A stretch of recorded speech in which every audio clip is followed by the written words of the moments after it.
Good afternoon, everyone. My name is Shahz Akram. I'm the Executive Director of the Women's Foreign Policy Group. So I'm here to welcome you on behalf of WFPG and APSIA. We are collaborating on this career panel.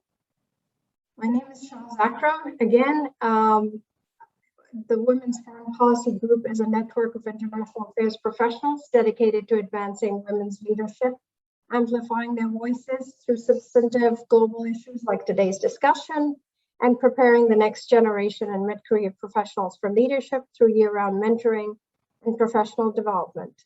I also want to especially recognize and thank APSIA and Executive Director Carmen Lezi Mazera for partnering with us on the series of careers and gender advocacy panels. So I'm delighted to welcome our speakers this afternoon: Hilary Anderson, Grace Chow, Stephanie Foster, Marcy Hirsch, and Daniela Araujo. I also want to welcome back member and former WFPG board member, Stephanie Foster.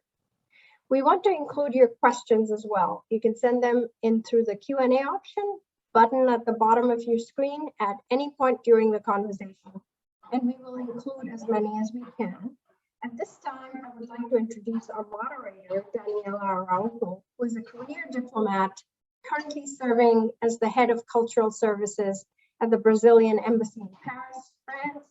In her current role, Daniela is in charge of the cultural service and the promotion of Brazilian and Portuguese language and culture in France. Her earlier roles abroad include the embassies of Brazil in Abu Dhabi, La Paz, Bolivia, and Washington, D.C.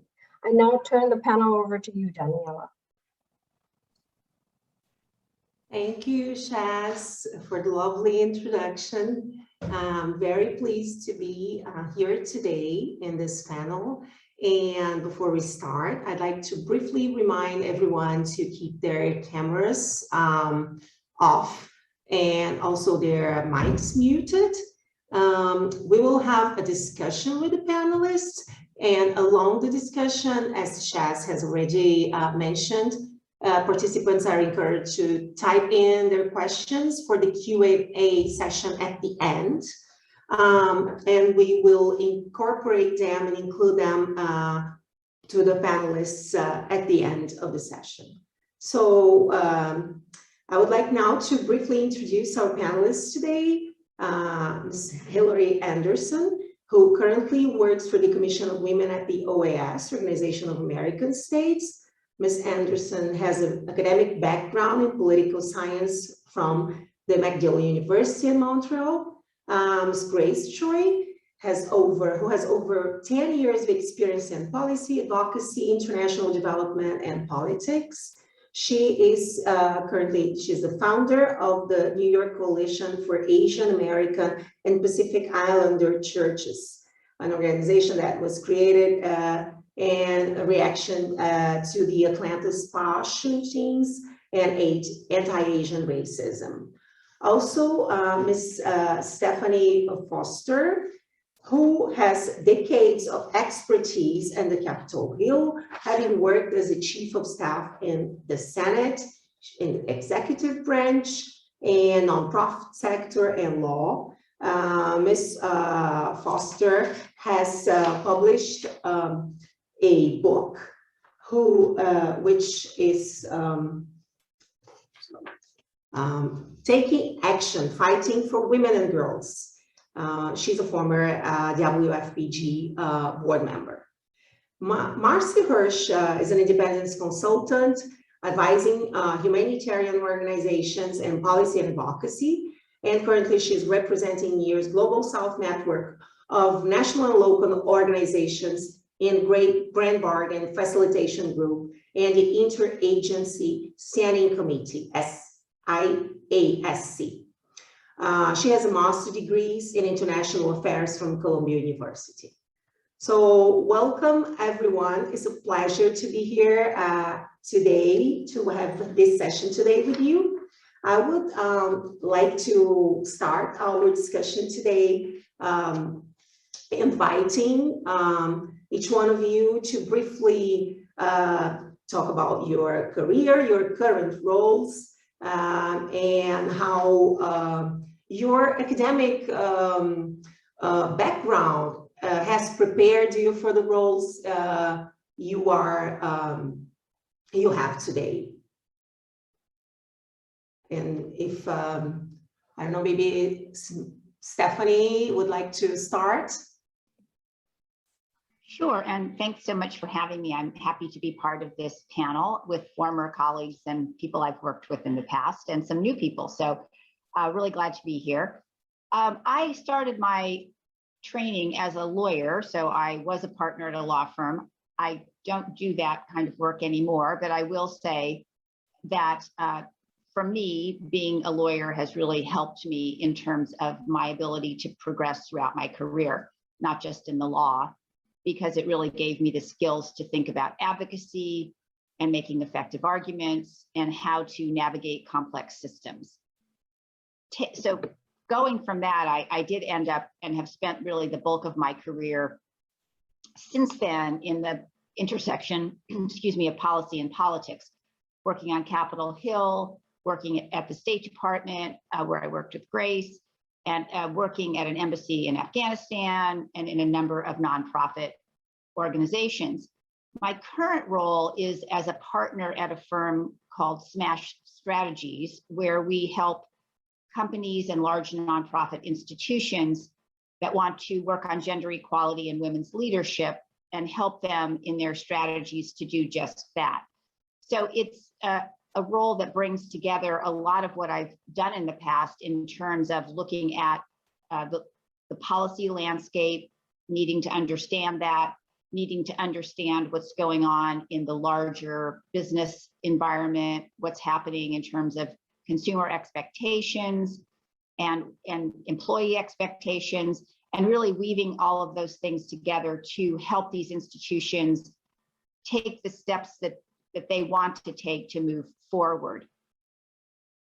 So it's been, I've done a lot of different things. That's another way to summarize my career. But I would say, and the reason I started with law school is as I look at what I've done, every single job I've had has really been about advocacy in one way or the other, whether in a formal way, which is more in the courtroom, you know, using all of those sort of the rules of the law and understanding and using that system to, you know, to understanding how to navigate a bureaucracy, to understanding how to navigate a political process or campaign. And so for me, advocacy has been really the through line of my career, and it's just taken many, many forms. So Stephanie, would you say that your background gave you skills, but the direction that your career took was more a motivation that came along the way as your experience in the field was, as you had more and more experiences, it accumulated more and more experience on the job, but you know, in terms of motivation, it would be like two separate things. Like the motivation came with practice, but the skill of advocacy came more with your background. Is that so?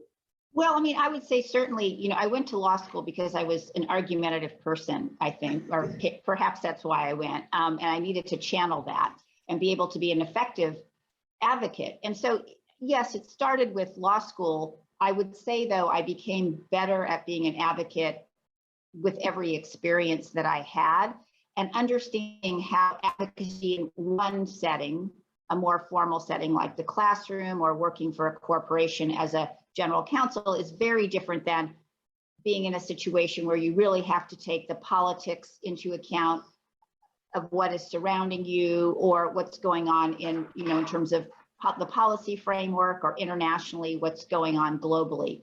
So yes, I think my background helped me become a better advocate, or gave me the baseline. But I would say that what I did every day and have done for a long time has helped me take those skills and really make them applicable in a lot more situations. The last thing I would say, because I know this is a panel about sort of careers in gender and in gender advocacy is that I think you have to have passion for what you do. But I also think sometimes you have to understand that, you maybe want to develop a different skill set. And so while you may have passion for what you do at a particular job, if you're not developing the skills that you need there, that it's perfectly fine to go somewhere else. And really part of what I think really works is searching in your own mind and in your own self about what you want to develop as your career skills and finding a place you can do that. Wonderful, thank you so much. I wonder how the other panelists feel towards this, their academic backgrounds, if this is the same. For instance, Hilary, how do you assess this? You have a background in political science. How do you assess your experience vis-a-vis to your academic background? I would say it's sort of very much the same in that, the political science gave me a good background in critical thinking and analysis and a lot of the stuff that I do have to do in my day-to-day job. I think possibly what university did not prepare me for was being a feminist in a bigger international bureaucracy, where, we're required to negotiate with member states, and we're also required to negotiate with the women's movement in Latin America and the Caribbean, because we sort of fulfill a role translating their demands to the kind of the multilateral stage. So, and it's a difficult position because you are an advocate, but you're also an international civil servant. So, the feminists see you as a bureaucrat and the bureaucrats see you as a feminist. And it's often a difficult position to be in because neither one particularly wants to listen to you from that position. So I would say that university did not necessarily prepare me for navigating advocacy within a big international bureaucracy or within, international politics. And that's something that you just sort of have to learn by doing. And then, I come from I have my academic background. I also come from a background from the women's movement. I was always active in the women's movement growing up. And, I sort of came into the first international bureaucracy that I worked for was the Pan American Health Organization. I started as an intern and I came in sort of ready to take the bull by the horns, so to speak, and fight for women's rights and gender equality. And neither the member states nor the bureaucrats that I was working with wanted much to do with it at the time. This was 20 years ago, and I do think the international landscape with regard to gender equality and women's rights issues has changed a little bit.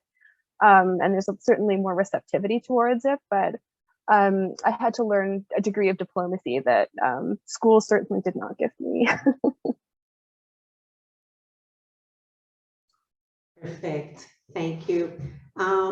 Grace, also you have a lot of practical on-the-job experience, and now you found you're founder of this coalition. How do you feel about that? What's your take on your what you had in school, what you had in university, and your daily responsibilities in your career?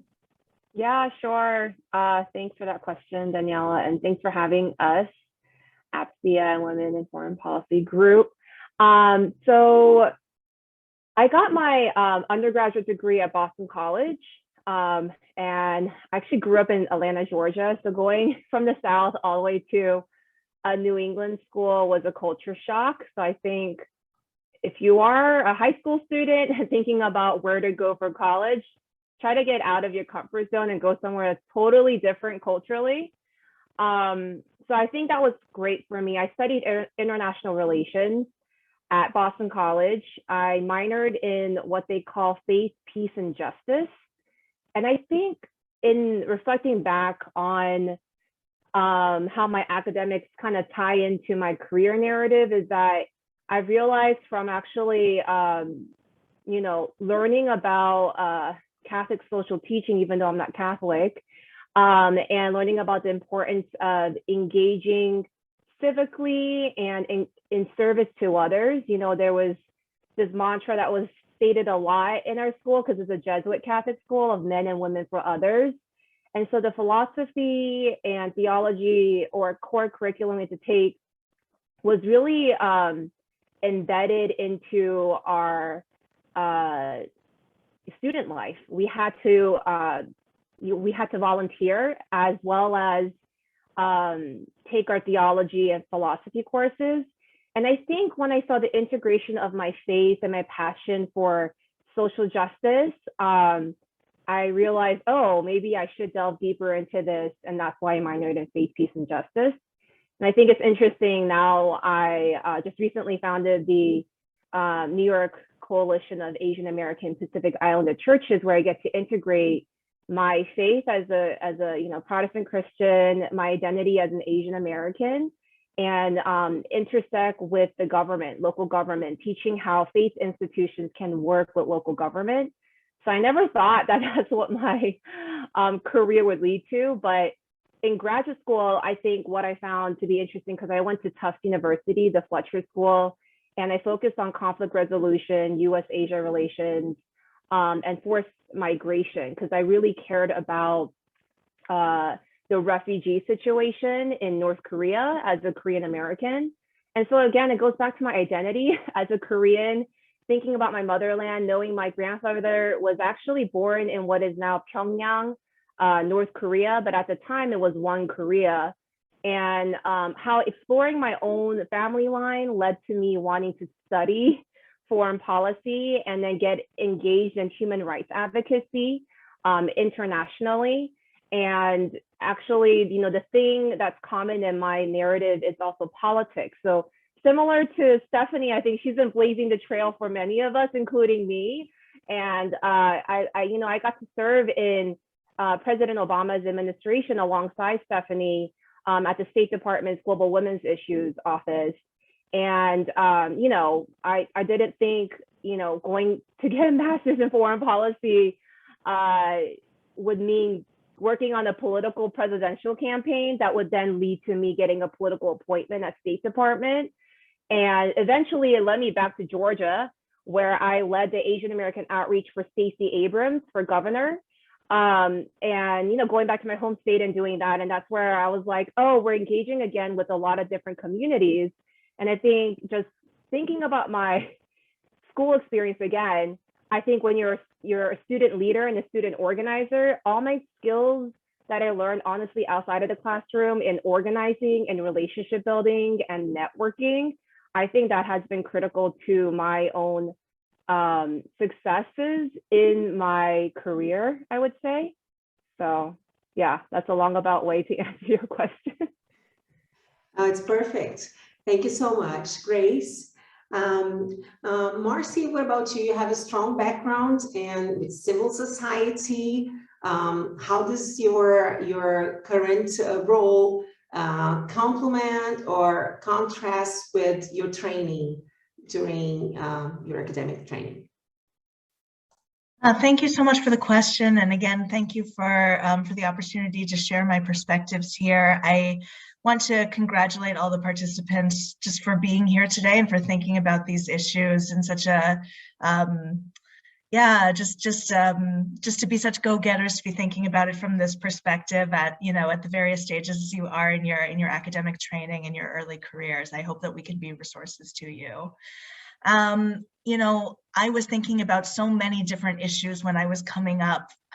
Women's rights were always central to me, but I was also super passionate about international politics in a way that I think was sometimes a little bit not very pointed. I was interested in so many different things. I was a political science major in undergrad, and then my master's degree is from Columbia. I went to the School of International and Public Affairs, where my focus was both international development, gender policy, and I also took a number of classes in the forced migration track at the Mailman School of Public Health. I've always been motivated by so many different, all of these issues are sort of could be very different to study, but they're actually incredibly interrelated out in the real world. I think one of the best messages that I received, was on my first day at SEPA, actually, in our orientation. The Dean of Students said to everyone to look around at one another and to really focus, as much as you focus on your studies, to focus on the colleagues that you are in your classes with, because they are your network.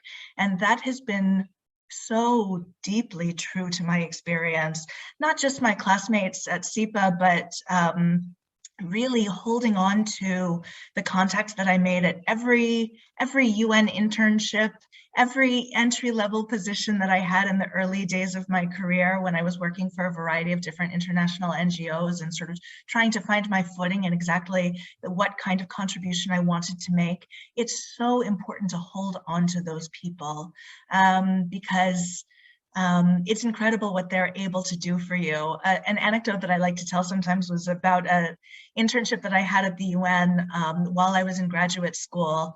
And in fact, the woman who was supervising me did not have a whole lot of time to be able to devote to supporting my work.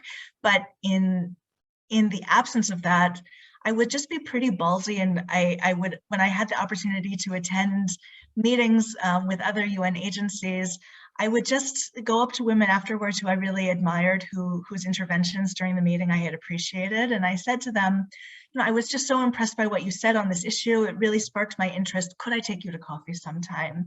And that was 15 years ago. I had dinner last night with one of those friends who I met in that way.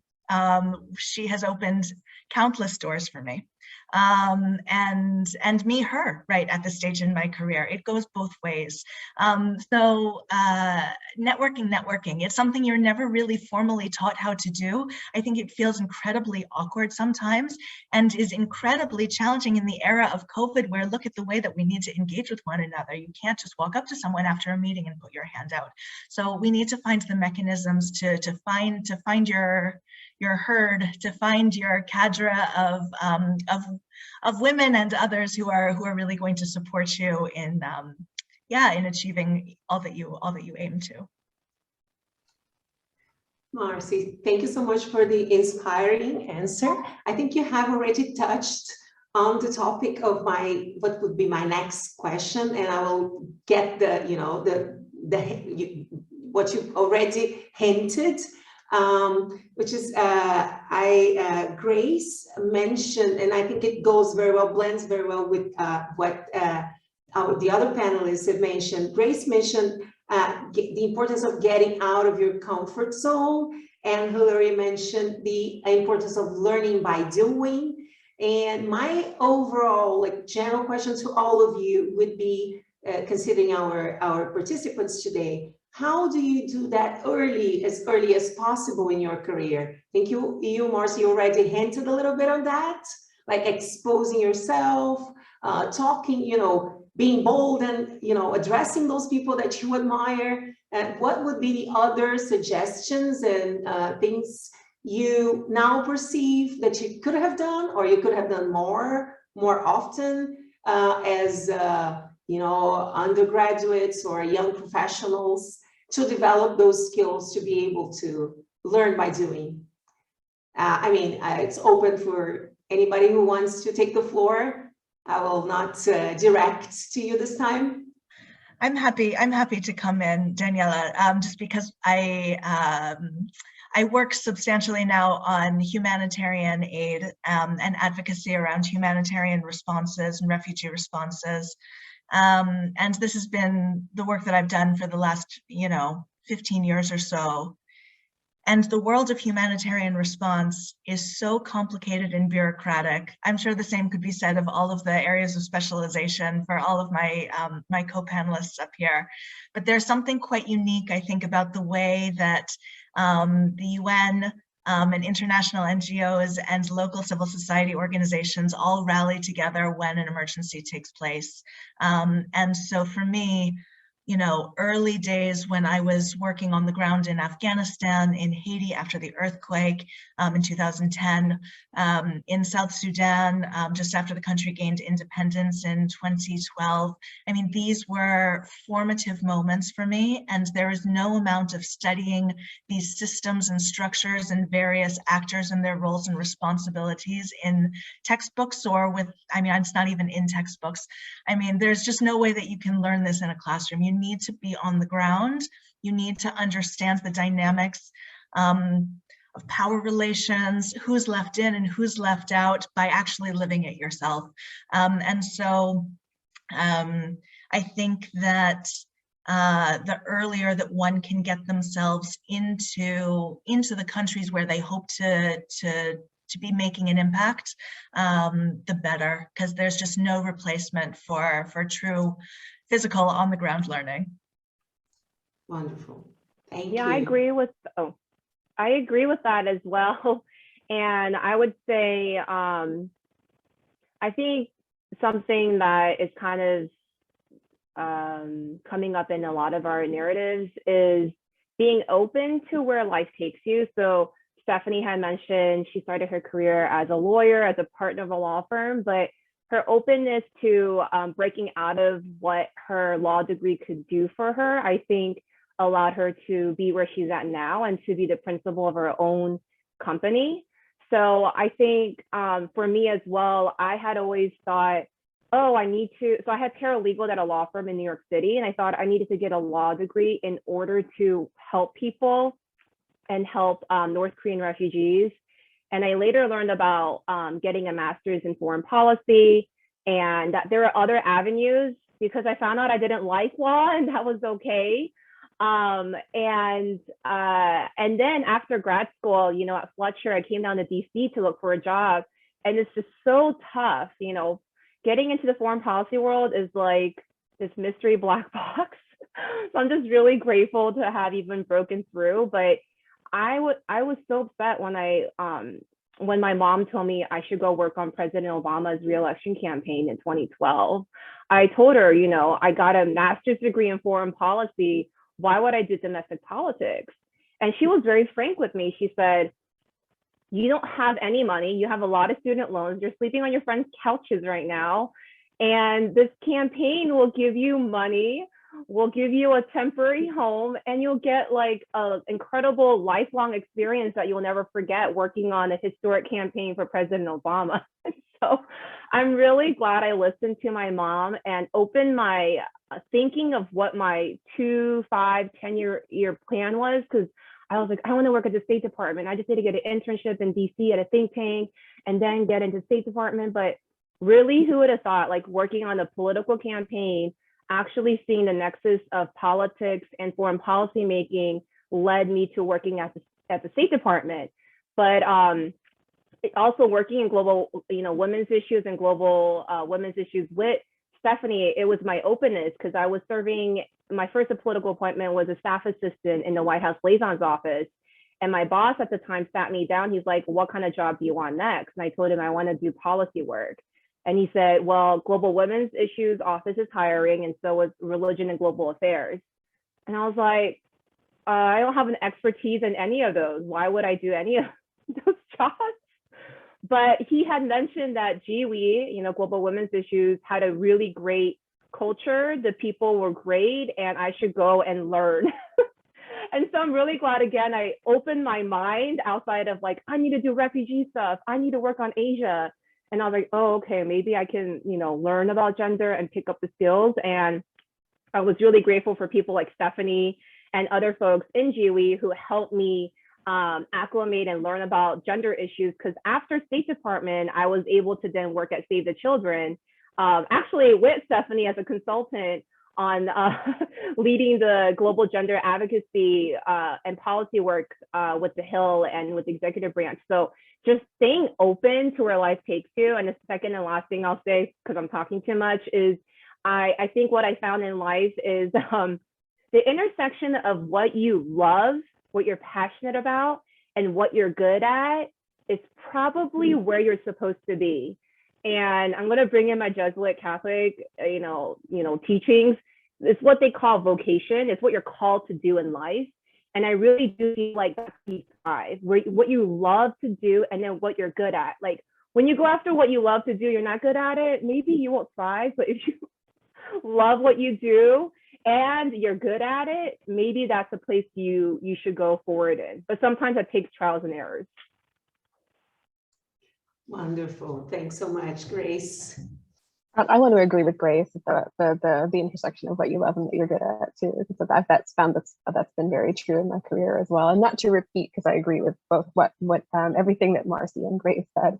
I think sort of if you can find training opportunities in any of the what we call soft skills to complement your academic studies, there are a lot of things that I was required to know later on in my career as I advanced to sort of more senior and management positions that I received no training in whatsoever: management, human resources supervision, how to provide good feedback, how to communicate effectively, leadership skills, things like that. I mean, unless you're taking sort of an MBA, I don't feel like a lot of university tracks provide you with those, I don't know why we call them soft skills, because they are just as important as everything that you learn during your formal degree. But so if you can find any sort of separate training opportunities, a lot of universities nowadays have professional development programs that you can take sort of specific courses through, or they're run by organizations. So any kind of parallel training in all of those different management, leadership, communication, team building, negotiation, unfortunately, conflict resolution. We'd love to not have to do it, but it is necessary to know how to resolve conflicts in your day-to-day life.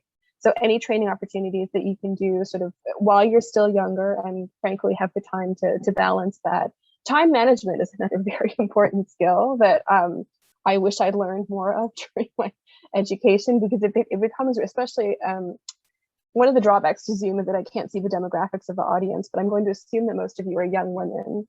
You know, if you decide to have families later on, because we are women, how to juggle your work and your personal life, your children, etc., becomes extremely relevant later on as your jobs get busier and more demanding, and your kids also get more demanding. So if you can take courses on time management, I think it's an often overlooked and very important skill that will help you later on in your career. Excellent, great.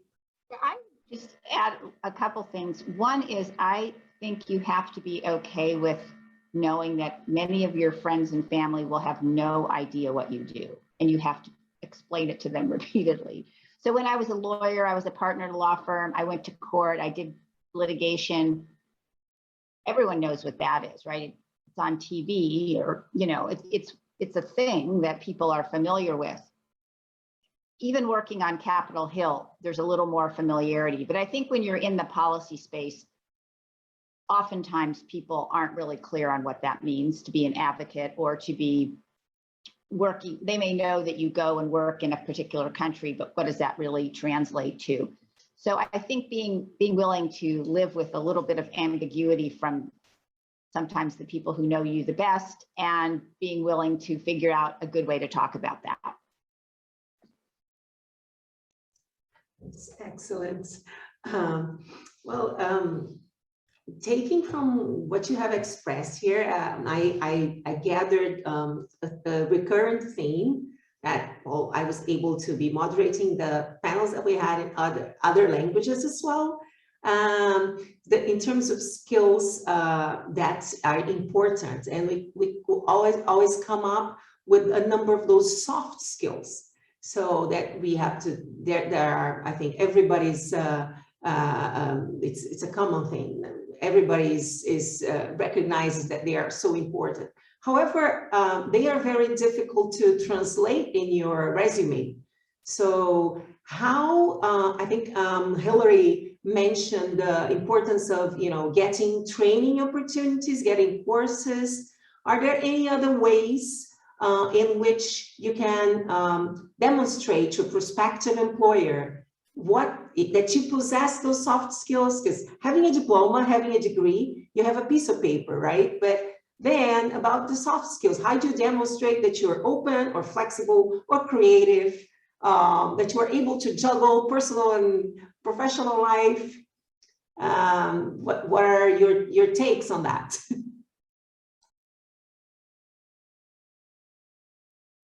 Well, I'll say this. I think, in your first job, when you're trying to get your first or second job, that's kind of hard to do. But I think the more you progress through your career, if you indeed are able to do those things, develop those skills, be good at them, other people who've worked with you can speak to that.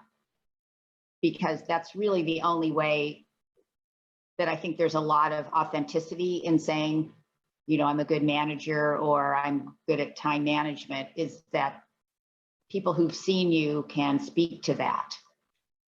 So I you think that's a believe, challenge when you start out, because of course, you're starting out, but I do think as you progress, just really thinking about who can essentially be a validator for those skills as you move through your career.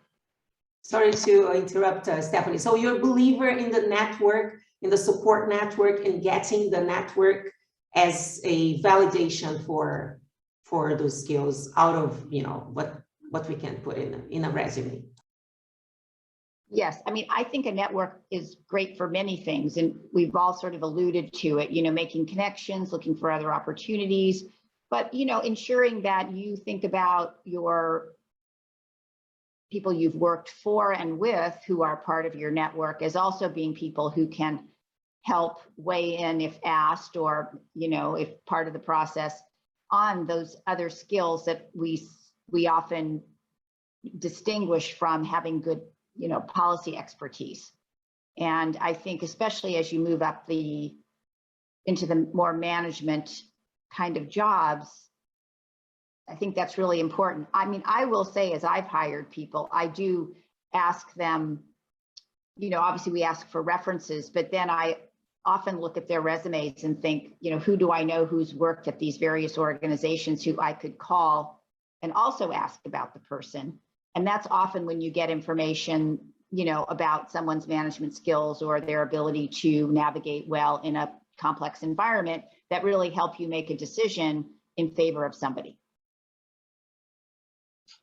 I could just add to that. I think, and given that we're talking to a lot of young professionals that may not have a whole lot of things to put on their resume yet, don't underestimate the importance of a good cover letter. Most job applications do require a cover letter still. And I don't know about everybody else, but I actually do read the cover letters, often with more interest than I read sort of the list of courses that you've taken and papers that you've published and things that are in your actual resume. So use the cover letter to relate an anecdote or to explain how the sum of your both personal and professional experience combines to make you the ideal candidate for this particular job. And I mean, there you can really focus on some of the soft skills that you don't necessarily get to list in your actual resume. So like put a little thought into the cover letter, I guess, when you're in. Just say, I'm writing to apply for this job. Here's my CV. Excellent. I'd like to add at this point 2 questions, since we are on this very interesting topic of how to put forward, show up your skills to a prospective employer. We have 2 questions here from participants. One is about what are the suggestions that you would have for people with a diverse background, a background that's not exactly in one of the targeted areas, and also for people who are trying to have a mid-career change. So those individuals who are not, have expertise, I think relates a little bit to a non-traditional background. Are there any suggestion, tips that you would have? I can get it started. Perfect. I think if you have a non-traditional educational background or career background, there are plenty of nonprofits, including the ones here, where they could use help with, as volunteers. I think that is a good way to get your foot in the door. Of course, internships are the best way because you are dedicated staff for a couple of months where they really get to see how you work and you can develop good relationships. I think if you're mid-career as well, and if you're a woman of color, there is this organization called Women of Color Advancing Peace and Security. I'm on the board of it, and we have a lot of different working groups and different chapters throughout the country and across the world where you can volunteer time, and you don't have to be a gender policy expert, but you love it or care about it or want to get into it.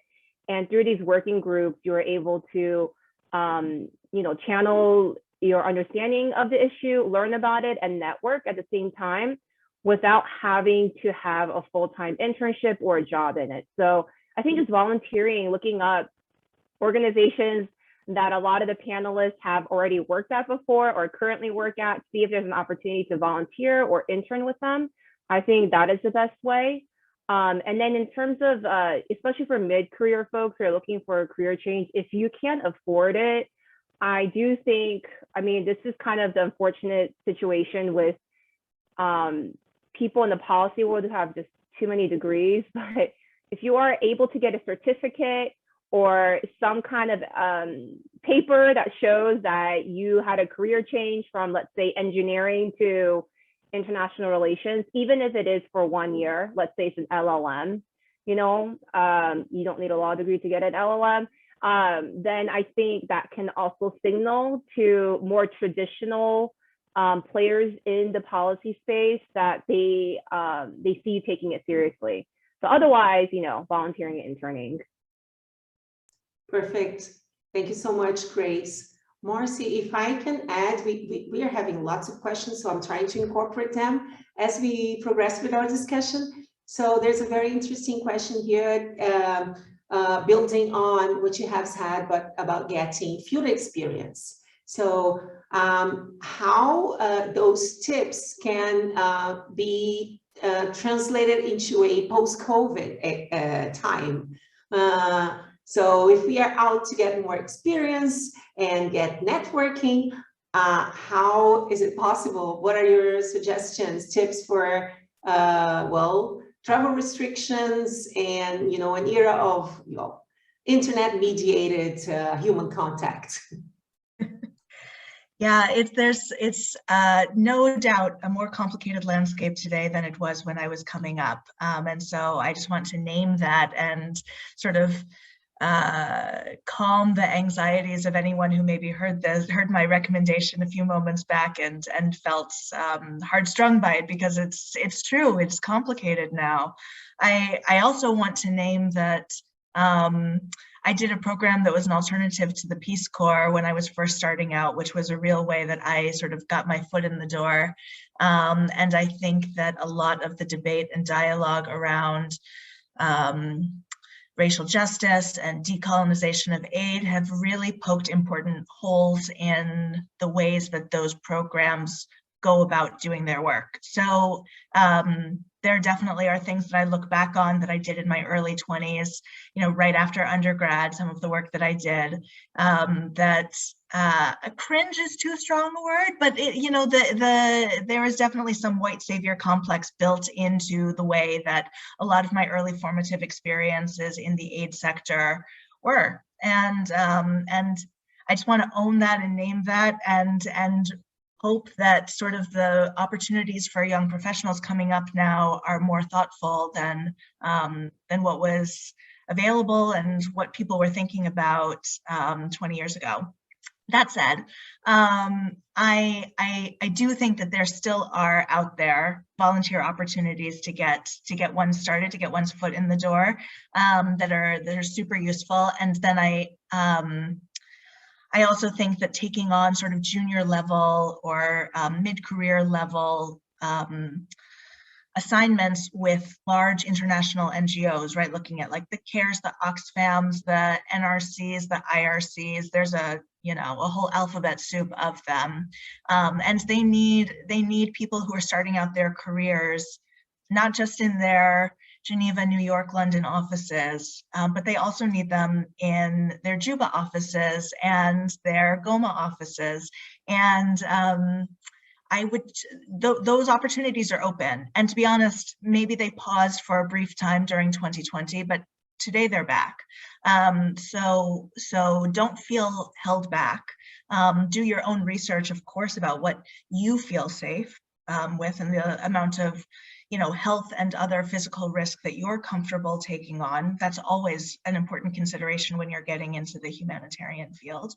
But those opportunities are out there. So there's nothing holding you back from applying. Wonderful. Thank you so much, Marcy. Stephanie, I have a question here that's directed to you from a student who's applying to law school. and she would like to have advice for working in the global development and advocacy after law school. Well, sure. I mean, look, I think sort of the general advice we've been sort of talking about in this panel all holds true, you know, looking for those opportunities where you have the ability to, you know, see firsthand what's going on in this particular field or in a particular country or region. I mean, the problem, or I'm going to say it this way, when I went to law school, virtually no one did anything other than go to a big law firm. It was a long time ago from my law school.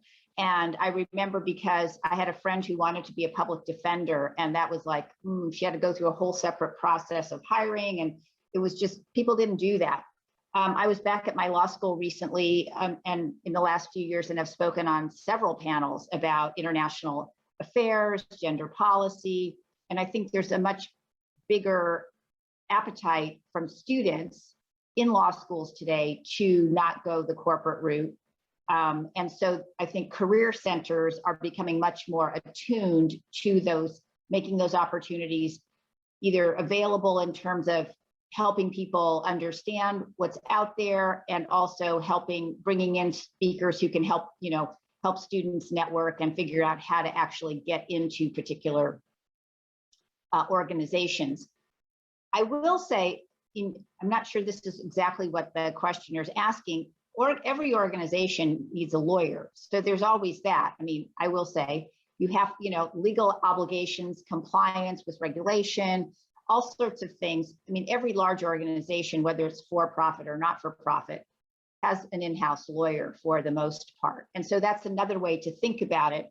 If you want to use your legal skills and be at a, say, a development organization or at the State Department or USAID, there are legal offices in all of those entities where you can kind of bring together your legal training and your interest in development and or gender policy.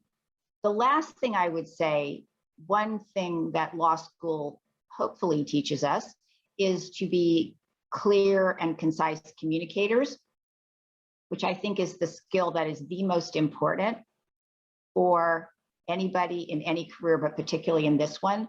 And so I would use that skill, you know, do a lot of writing. This goes for anybody. Think about, you know, is there a particular topic you are interested in, and maybe write about it, whether you write about it through a law school paper or paper for your master's degree. I think showing people you can write in the era of social media and emojis is really, really important. And I can't tell you that, I'm going to say this now in a different way. The most important skill, I think, that you can develop sort of early in your career is good writing and communication skills. They, bar none. Absolutely. We have another question. I would like to pass it on to you, Hilary. It's about how people who identify as people of color, how they have navigated working in foreign policy. The askers specifically mentions the area of public health, which is dominated by white women. What are your views? Could you bring on this issue?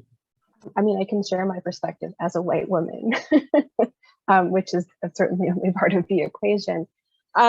It's very difficult. I mean, there is an overrepresentation of white women in public health, but also in international development work generally. And it is very difficult to navigate. I think the intersections of being a woman of color, even within the gender spaces within international organizations, because it's one thing to come and work for gender equality and women's rights, and it's another thing to come to a group of predominantly white women and work on gender equality and women's rights issues from an intersectional perspective. So bringing the interests of Afro-descendant or Indigenous women to those primarily white women bases. And that's something that we've had to negotiate in all of our different organizations that I've worked in, not just internally, but also in terms of our work with women's organizations in the region. So when we organize a panel, trying to be more intentioned about including diverse voices in the panel and not just having white women speak to gender equality and women's rights issues in the region, but recognizing that that's not the face of the region,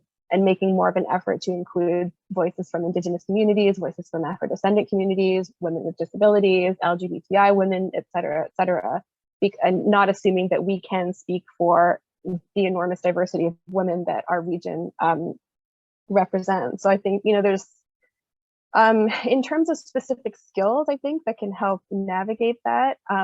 Communication is probably, I would say, the most important. Learning to listen actively, learning to listen with respect, not just listening to then impose your point of view, because that's the way we've always done things.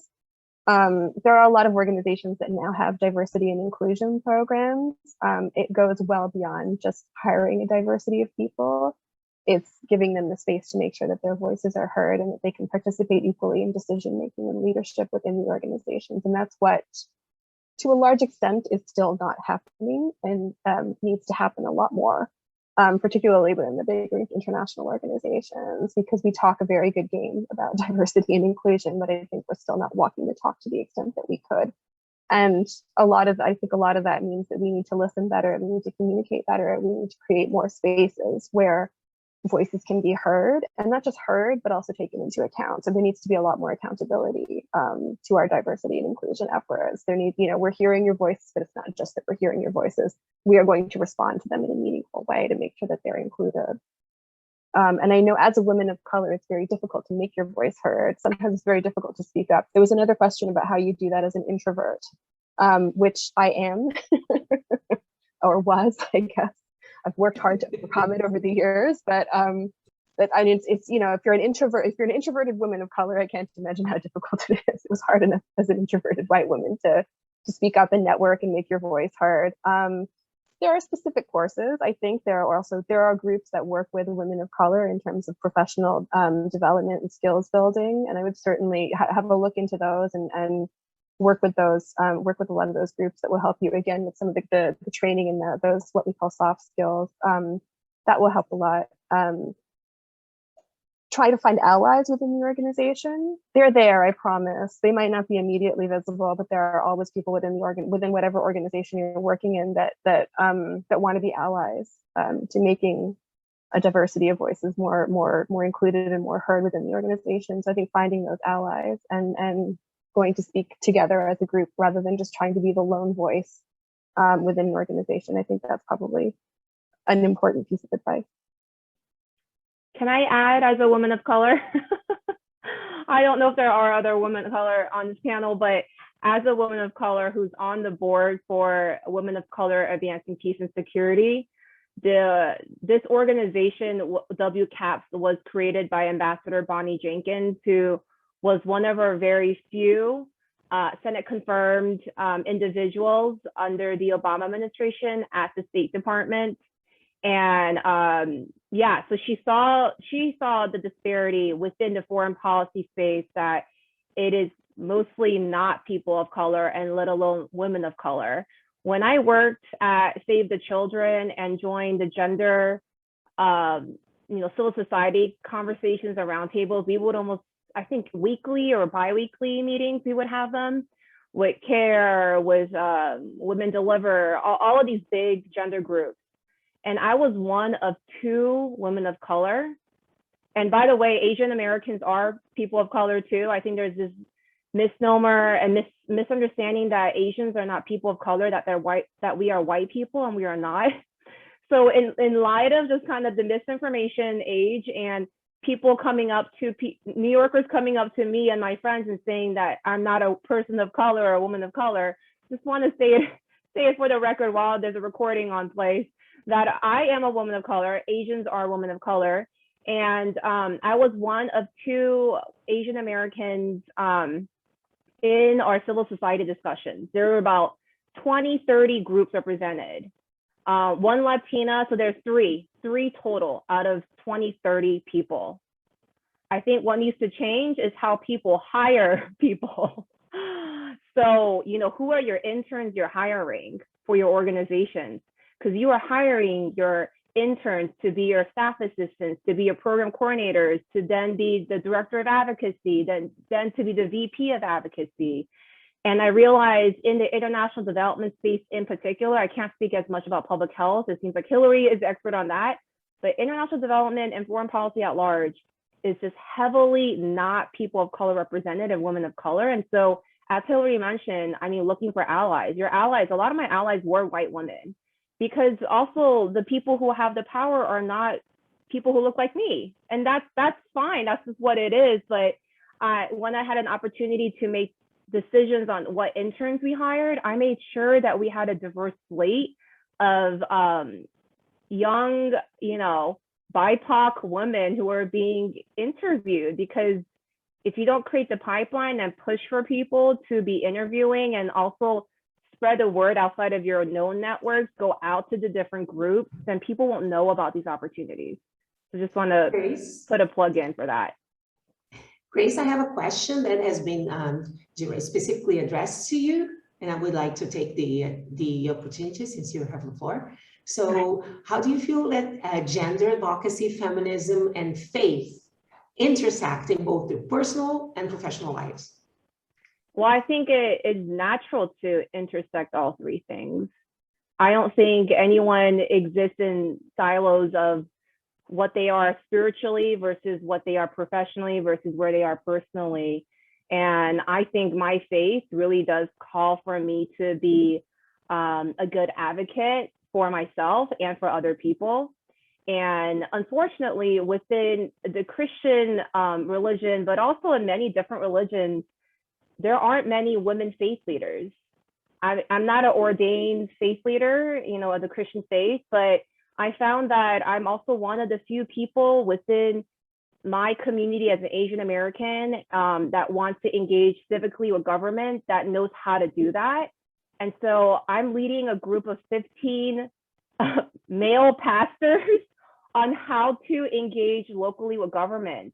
And it's, finding people who are okay with being led by women. And also, like I said, I think my faith teaches me that, I've been reading this book about, biblical equality, what it means to have without hierarchy, but also complementarianism. So knowing that we have differences, but it doesn't mean there has to be hierarchy.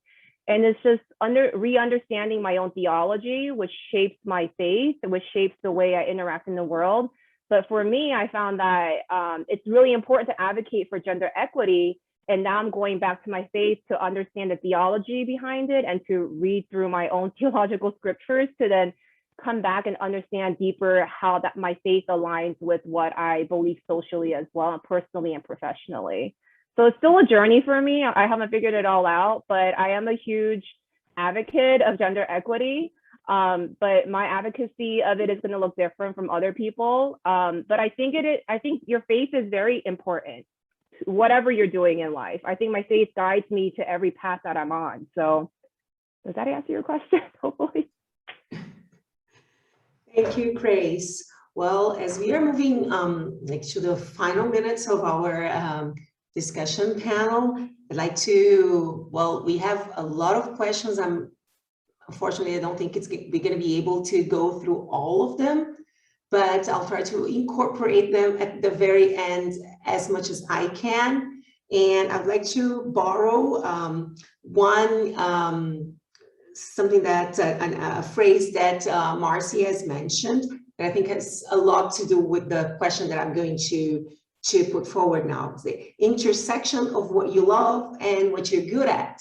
So Marcy, do you think there's a question that is, I'm gonna quote, how do you understand what is your true interest?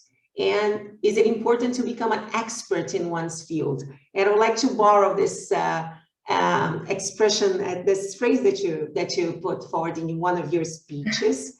So is the true interest the intersection of what you love and what you're good at? It's such a personal thing. It feels a little difficult for me to be prescriptive, but I can say that for me, both are an evolving thing. what I love has changed a little bit. I actually had a recognition, I'm going to keep this brief, I see we're close on time, but I've really been working on a constellation of the same issues, more or less, on sort of the intersection of gender equality and humanitarian response and advocacy for 15 years or so. I'm kind of tired. I'm kind of tired of it. It's what I love and I'm good at it, but I'm kind of tired.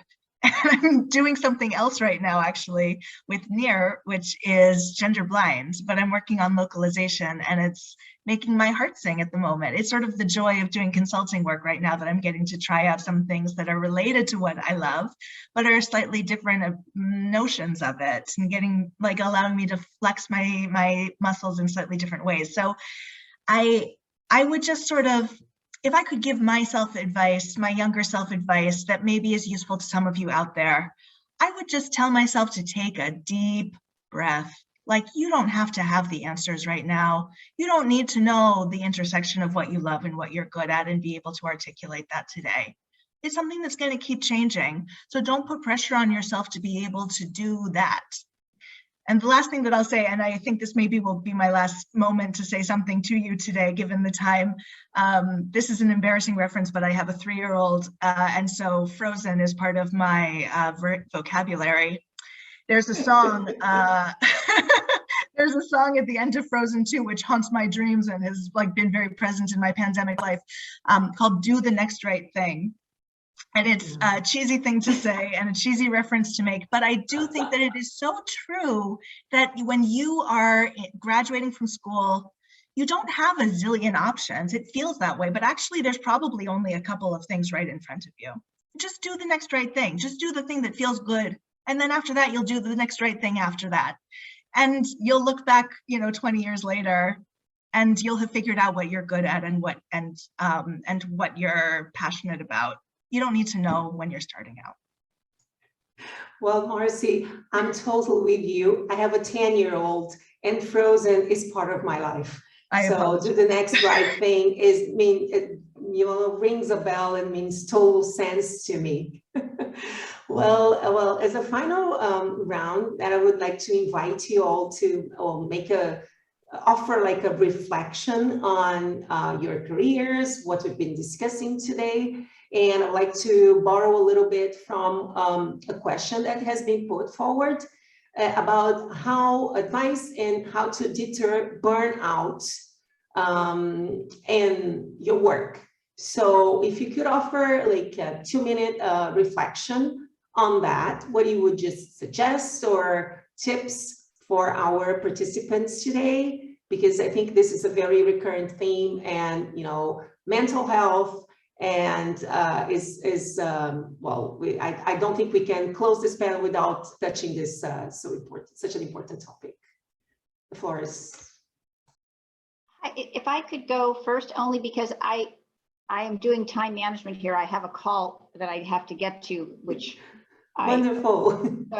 I apologize to everybody, but I see the time. So all I would say is, in terms of kind of looking back and looking forward, is really, I think, figuring out for where you are at whatever point in time you are, what you're interested in, what you want to do, how you can do it in terms of everything else that you have going on in your life, and really move from there. And I think we've said it in a number of ways. There's no one perfect path, and the path is not a straight path. Mine has not been. I changed in mid-career. I had never thought of doing international affairs. I didn't want to do international affairs. I was pretty sure I didn't. So I've done every zig and zag you can do. And I think you have to be comfortable with that, knowing that there's going to be another time for another opportunity if you can't pursue what you want right now, to hold on to that and think about how to do that later. Do the best you can at what you have in front of you, and keep down that path, and knowing that everyone else is also doing the same thing. There is really nobody who has the perfect path. It looks like it from the outside, but I think I've talked to a lot of people in my career over a long time, and there really aren't that many people who would say that they started that they ended up where they thought they would when they started. Excellent. Thank you so much, Stephanie. Grace? I'm happy to come in and just offer like a sort of Okay, final point. I think I made a lot of the I said a lot of the things in my last response that I would say to this question, but on the point of burnout, I really feel this question in my soul, and I just want to offer that the answer to this, I think, lies in something I said earlier, which again is your network, because the people who are going to be able to understand where you are and how you're feeling, to pick up on it if you're not able to express it, who can help you talk through what you're going through. It's your network, it's the people that you're in touch with. And so you have to hold them very close and make plans to go for walks with them, and just have free space to express what's going on. And that's just as important as any other part of your job. And I think that a lot of modern employers understand that and give space and time for their staff to be able to do what they need to do, in recognition, particularly over the last couple of years as the working conditions have been so strenuous and intense. Thank you so much, Marcy. Yeah. Oh, sorry. Hilary, do you want to go first? No, go ahead.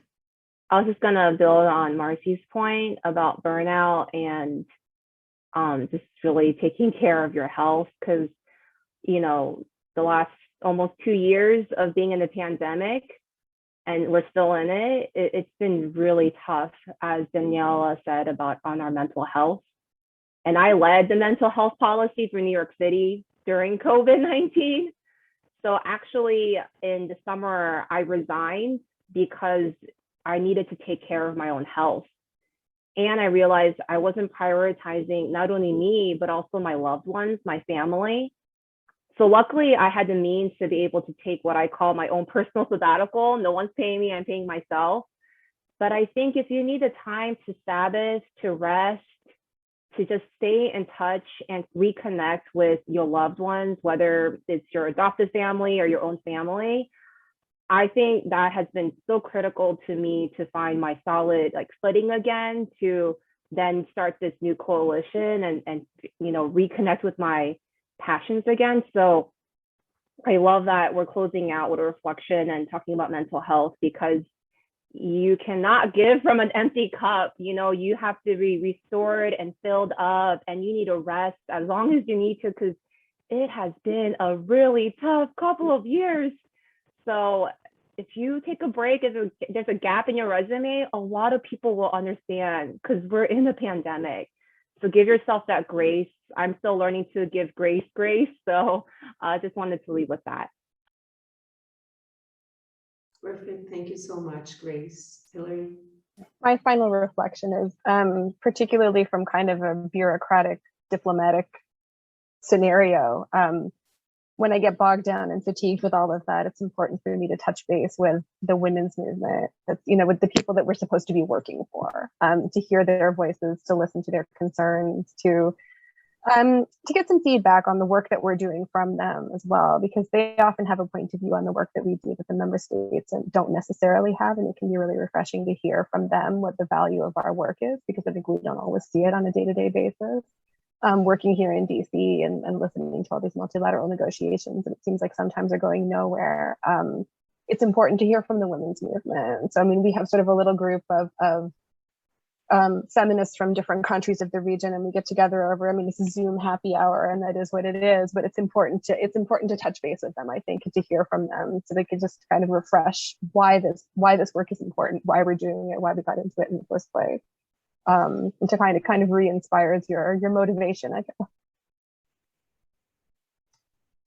Thank you, Hilary. Thank you so much to every one of you for this wonderful experience. I turn over to Shaz now.